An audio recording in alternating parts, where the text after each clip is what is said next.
Bonjour, ravi de vous retrouver dans ce nouveau numéro de FAQ. Et aujourd'hui, nous allons parler des sapeurs-pompiers de Paris, ces héros du quotidien qui mettent en danger leur vie pour sauver celle des autres ou encore sauver notre patrimoine, comme l'an dernier lors de l'incendie de Notre-Dame de Paris. Et pour cela, nous allons accueillir de suite Rémi Patin, jeune pompier volontaire et ancien reporter de AR1. Bonjour Rémi, alors pour commencer, en quelques chiffres clés, peux-tu nous en dire plus sur les sapeurs-pompiers de Paris ? Bonjour Romain, alors les sapeurs-pompiers de Paris ne sont pas des pompiers comme les autres, ce sont des pompiers avant tout militaires, ce sont un corps de l'armée française. Donc, quelques chiffres, donc c'est une moyenne bien entendu. Alors, il y a environ par an 2 740 800 appels par an, donc c'est une moyenne bien sûr. Et ça débouche sur 522 883 interventions par an, c'est une moyenne encore une fois. Et ça fait environ 1432 interventions par jour dans la globalité de Paris, ce qui est quand même beaucoup.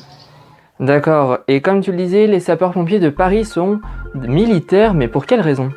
Depuis 1810, il y a eu un traité impartial de Napoléon Ier qui a globalisé les sapeurs-pompiers de Paris qui sont militaires, tout simplement.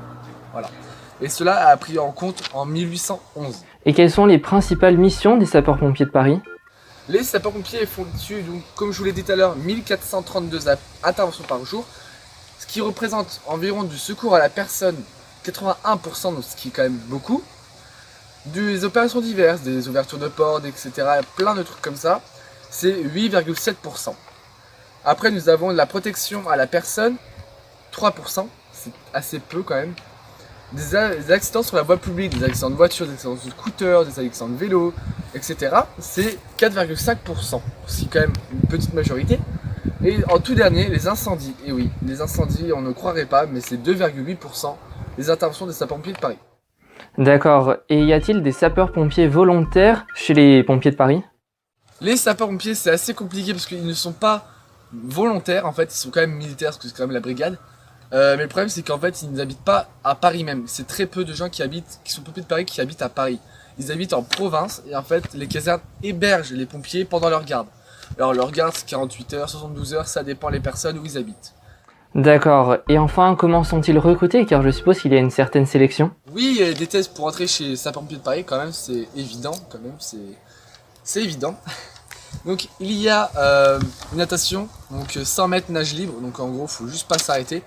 Après nous avons des tractions, il faut en faire le maximum possible et un parcours sportif, donc ça recrute beaucoup de trucs, beaucoup d'endurance au parcours.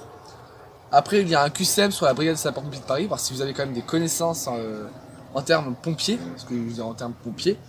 Après nous avons un témoignage d'une recrue, donc en gros qui fait de la sensibilisation, qui raconte un peu sa carrière, etc. pour même leur dire ce que c'est. Après une info médicale, donc là c'est vraiment un communiqué médical, etc. C'est un médecin qui vous briefe un peu. Et à la fin, nous avons un entretien évalué. En fait, vous êtes devant un jury, vous expliquez un peu pourquoi vous êtes pompier.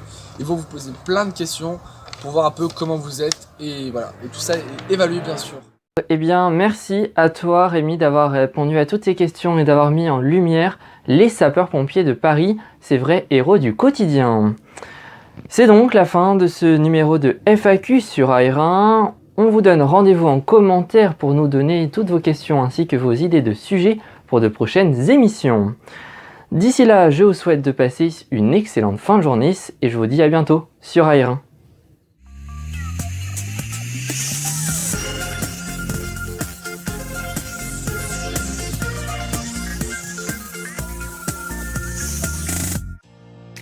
Retrouvez notre partenaire On Production sur la chaîne YouTube On Production FR et sur le compte Twitter @on-prod.